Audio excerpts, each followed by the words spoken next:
Hello, everyone, and welcome to OpenExO Live. It is really great to be here today. Today, we have Sophie Krantz, who is speaking from Australia, from Melbourne. Really great. So excited to have this chat. And as you can see on the screen, some amazing people coming up in the next 7 weeks. So before I bring Sophie onto stage, as usual, I just want to share a few quotes from folks in our community who have done some work with Sophie. So the first one comes from Diana, and she just says, Sophie is a professional with enormous grit and a doer with a creative mind. She brings energy and a feeling of we can do this within a team. She also has a great experience with the ExO model and emerging business ideas. Then next we have from Lars. He said the OpenExO community is very unique because the people it's made up of and their contributions to transformation of the world for a better future. I can think of no one better than Sophie Krantz to get on your team when you need a laser focus on your business challenges, a mindset of abundance, and significant international experience. She will coach you every step of the way with empathy and support. Sophie was instrumental in the launch of Educate for Life as a coach and team member, and will be for your organization too. Next, we have from Olga. She just says, Sophie is a very engaged and empathetic coach, driven by her desire to improve things around her and to develop a better future. She is very thorough and makes sure that everyone has the possibility to contribute. Then from Trent, he said, Sophie is a wonderful spark of energy within ExO coaching, blending empathy with technical insights for an amazing team outcome. A joy to work with. We also have from Cherie. She just said, Sophie is a wonderful coach whom I have worked with during the ExO coaching certification, mentoring for new coach intakes, and coaching on a recent ExO work sprint. Sophie brings energy, passion, and valuable experience to her work, which rapidly lifts team engagement and expands their worldview. And then we have from Dora, think locally, act globally within an exponential mindset is the phrase that comes to mind when I think about Sophie. I've had the pleasure of knowing Sophie from when I was part of OpenExO's core business, core team, and discussing with various members of the community about how to deliver ExO services in different markets. Above all, I was impressed with Sophie's motivation to transform businesses and institutions using the ExO framework and her vast experience in international trade, her continuous support for women in business, and of course, her warmth and competence that always shone through. So those are a couple of comments from members of the community about Sophie. So Sophie, it's really great to have you here. How are you doing today? Hello, Kevin. Good morning from Melbourne. I'm very well, thank you. How are you? Yeah, no, fantastic, fantastic. So the first question we always ask folks is just to give us a bit of background. So some people mentioned your international business, etc. But give us a little bit of background about Sophie. You know, where you've come from, what you've done, and how that's led to joining the OpenExO community. My favorite place in the world is a room full of people from all corners of the world hatching plans to do big, bold things. And so actually it's a perfect start to Friday here. It's the morning here in Melbourne, and you've just put on the screen, you know, wonderful, amazing, very flattering comments from people from Romania, Denmark, Russia, France, Spain, and of course here in Australia. And that's just, you know, something that really lights me up. I love this idea that we can create great things in the world, and that's been a real driving force throughout my career.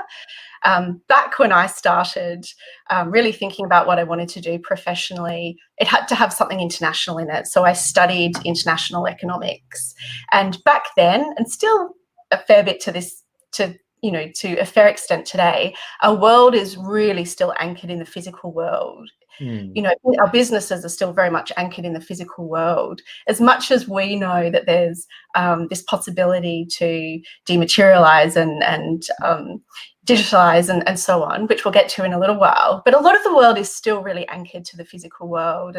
And so my past has been very much about growing businesses internationally, because I think that's how we engage in the world. That's how we predominantly meet and build strong relationships and so on. And so for me, my role in or how I wanted to live my life and make a contribution in the business community was through international business. And so really, really lucky. Over 1 million people a year apply for a job in the UN. I was really lucky to be one of them. I was with the International Trade Centre in Geneva, so that's part UN WTO.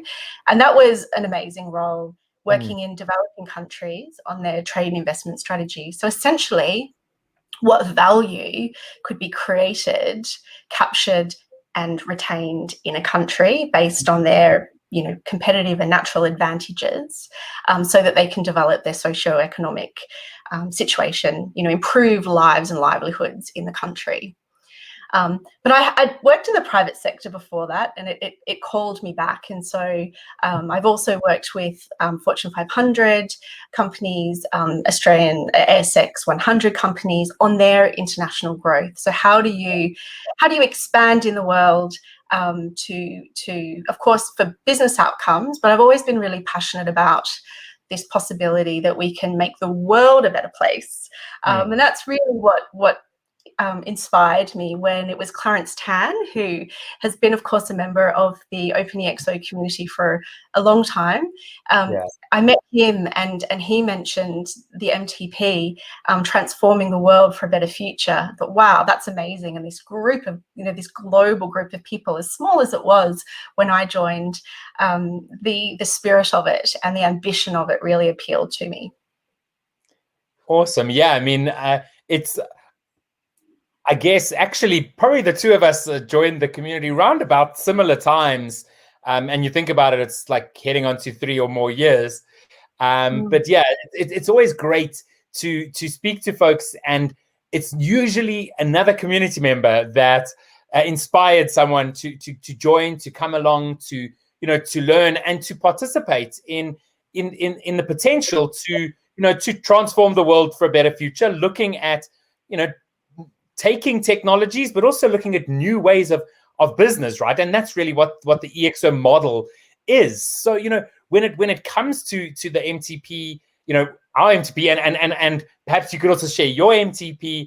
I mean, what does that really mean when we look at the world in 2021, right? Like, what does it really mean for you? Yeah, right.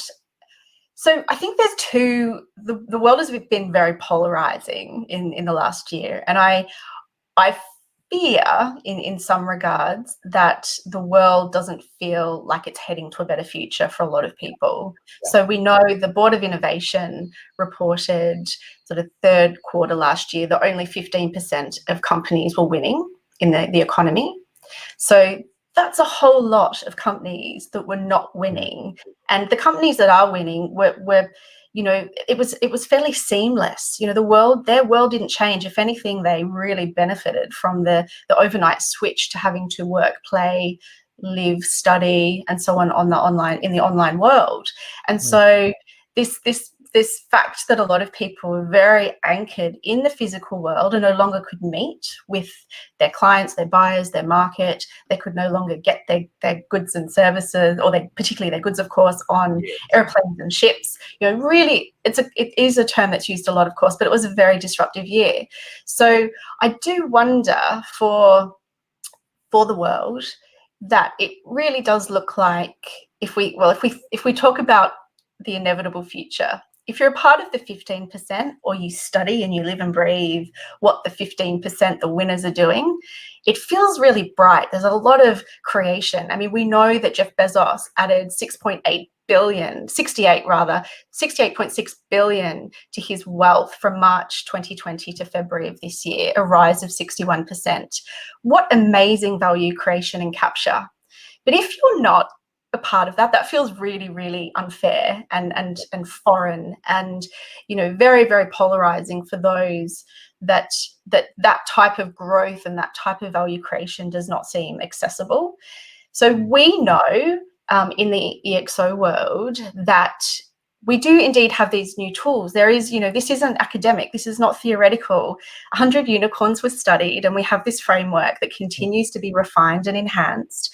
And we know that it provides a really important framework to create, capture, and distribute value. And that distribute value is really where my MTP comes into play. I'm really interested in enabling business leaders, entrepreneurs, whoever, essentially, if you have the desire to create business outcomes in an equitable way, if you believe in creating value that benefits you, your community, people, but also planet, and there is a profitable element to it to re-inject and build further, then you're that's my sweet spot.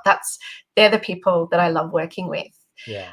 And so I really think that it's important that of course we take people along for the ride in 2021, because there are so many who feel as though their inevitable future is indeed very bleak. But it is a journey. It's a journey for all of us. If I think about conversations I've had in the 3 or so years, like pre-pandemic, of course, with business leaders, and said, oh, there's this amazing framework. This is what it opens up. This is the possibility. We've got new business models. We've got this EXO framework, these attributes you only need to do 4, and amazing, growth and value creation can take place in a low cost, low risk way. It doesn't always land well. I'll be honest. I've learned a lot through this journey.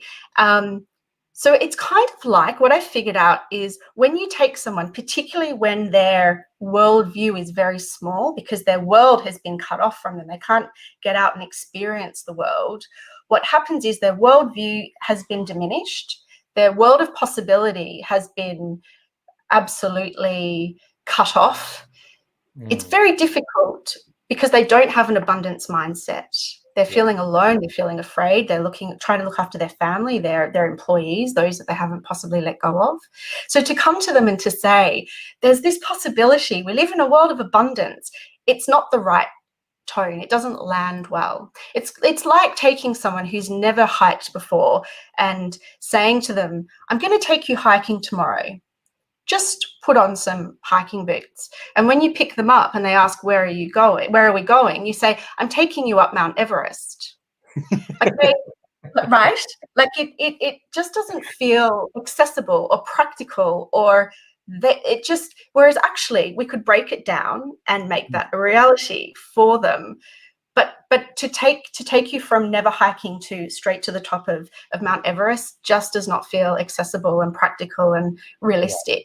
So it's great that we in 2021 have ample opportunity to apply our technical knowledge to be practitioners in a field of creating and capturing and indeed distributing value by way of the OpenExO certifications, and for our experience to help us to be better at sharing and enabling business leaders to survive this rather bumpy road we're on.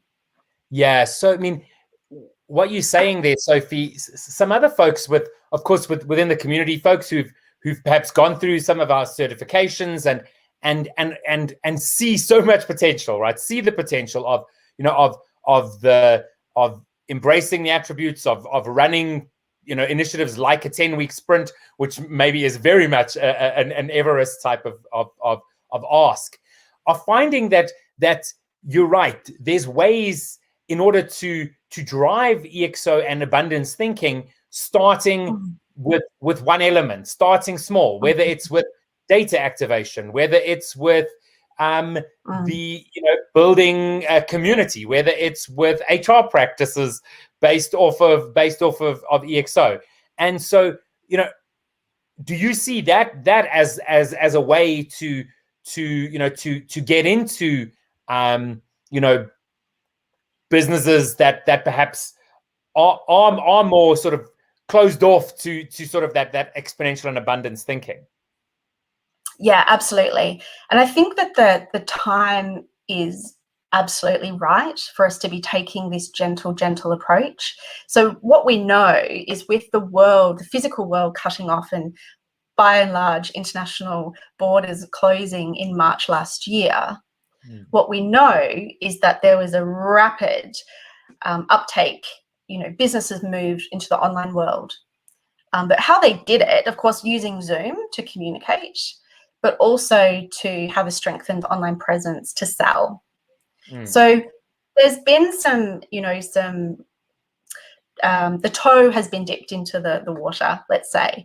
But we know that that really is the tip of the iceberg, that there's just so much more potential. And indeed, we know that the online world is a very crowded place. If you're trying to, of course, when you have an online presence, you can potentially market yourself to the global community. And there's, it's heading towards 5 billion people, 5 billion active internet users. It's a vast market. But if everyone has the same toolkit, everyone's vying for the same business, it's indeed cutthroat. And essentially, you need to be really good and probably have lots of resources to throw at it. So there's absolutely ways of getting a competitive advantage. And I think it's important in our line of work that we take business leaders through a review of how can emerging technology, how can these attributes play an important role to drive out some costs and also indeed to create future business for them. And I think taking this simple approach is really, really important for us to build credibility, for them to reclaim a little bit of faith that, this sort of expansion and generating a future that is robust is possible, because I do think that the future is not looking bright for many. So let's be mindful of that. Let's be compassionate with that, and let's give them tools that they can work that are indeed practical and actionable. And I think things like building a community is a really great one. Getting people who care about what it is you do and who will spend their time and give you feedback and engage with you for nothing, if you like, but nothing but the desire to do so. People are amazing, and people are spending a lot of time perhaps not feeling as fulfilled as they were once before we get out and experience the world more. So how can you leverage that? But also, staff on demand. If the brightest minds don't work for you, why not access them? Why not have run some experiments where you can indeed engage with really great people in different parts of the world? Personally, I really love this idea that you can build a network at this time. I mean, we can find amazing people. Just go onto LinkedIn, send a few messages, and start curating and nurturing an advisory board or whatever you want to call it for yourself. So I love India. I love that for example, I love that Bangalore is in the top 5 most innovative cities in the world. There's huge growth going to happen in India. If a business leader doesn't have some key contacts in India, ask why not. There's a lot of innovation coming out of India, and there's a lot of growth and future business opportunity. Now's the time to start curating relationships and maybe coming up with business ideas and start experimenting in that space. So they're just some simple approaches that leverage indeed our framework, but a low risk, low cost, and no cost, and minimal time and effort. Absolutely. So, I mean, you mentioned that sort of like global nature, right, of business now, and that potential, especially around staff on demand. What has your experience been? Just in the OpenExO community, just around all the people who are. I mean, we have a community from 130 odd countries. So, like, what has that experience been like for you? Sure. So I think that your network and having a global community is your window to the world. And I have not felt isolated and cut off the world in the last 12 months. And it's because of the OpenExO community. There's, of course, several WhatsApp channels that various, self-forming groups within the community have. And every day, there's amazing insights. There's possibilities to learn.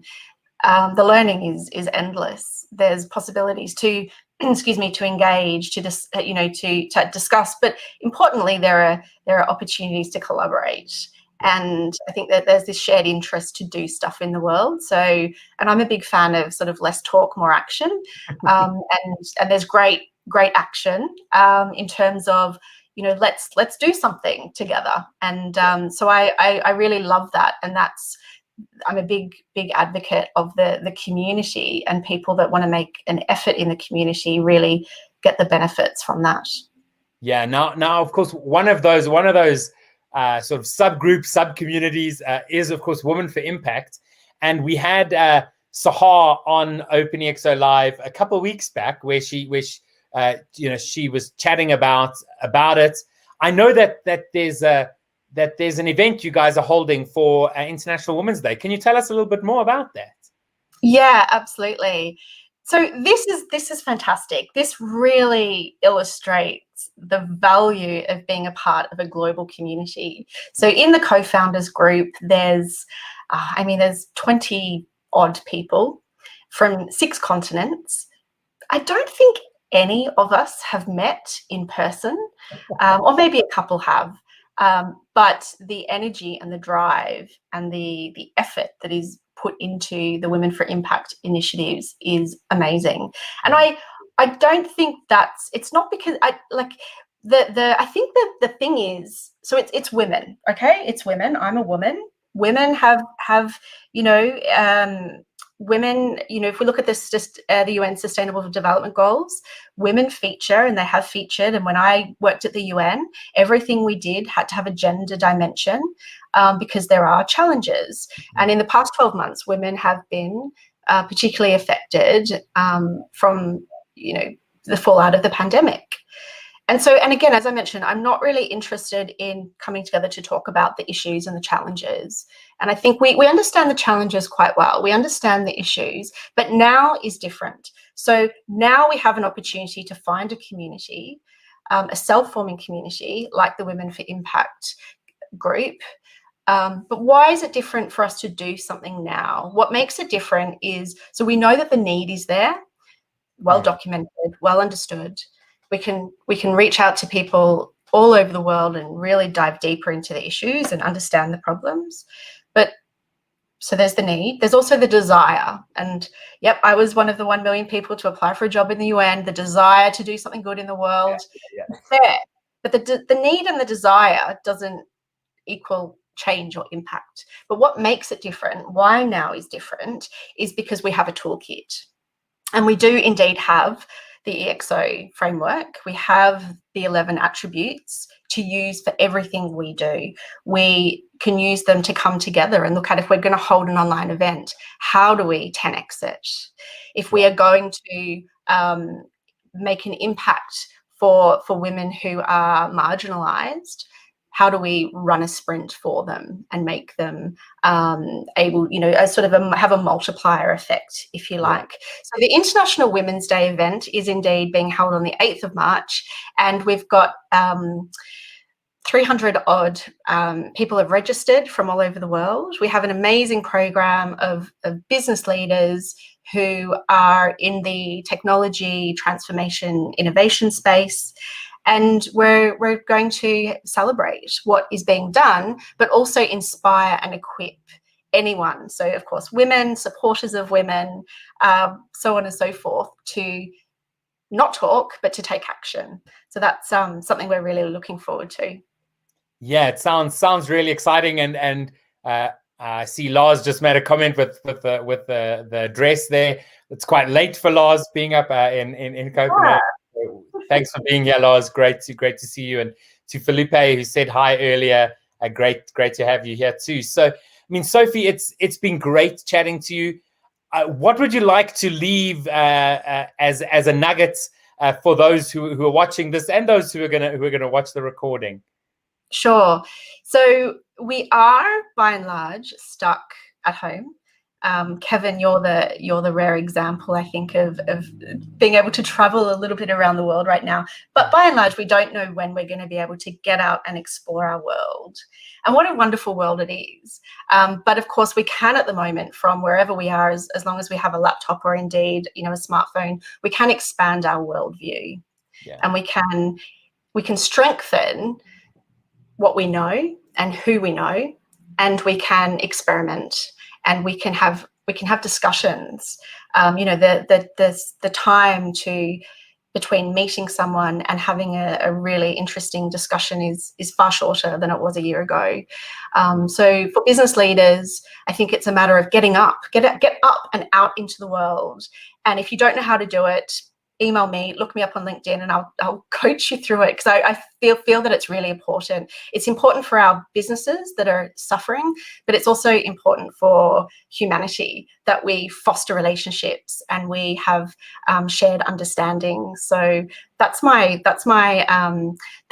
advice, and I would say that it's also a lived experience through what I've lived and breathed through my OpenExO engagement. So thank you so much for that. Awesome, Sophie. It's been great chatting to you. It's always great chatting to you. And like you said with Women for Impact, no one's really ever met in person. That's the same case, for us. But I do feel like we may have met in person, but I know we haven't.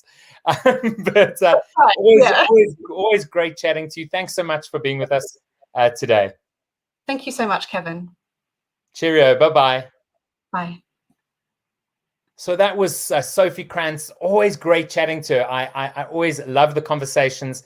And as she said, she's there for business leaders who are really in need. So do reach out. Thank you for joining. Today's quite an interesting day. We are actually at the moment running an initiative for Exponential Organizations version 2. And so if you haven't joined that, you can watch some of the recordings and join that.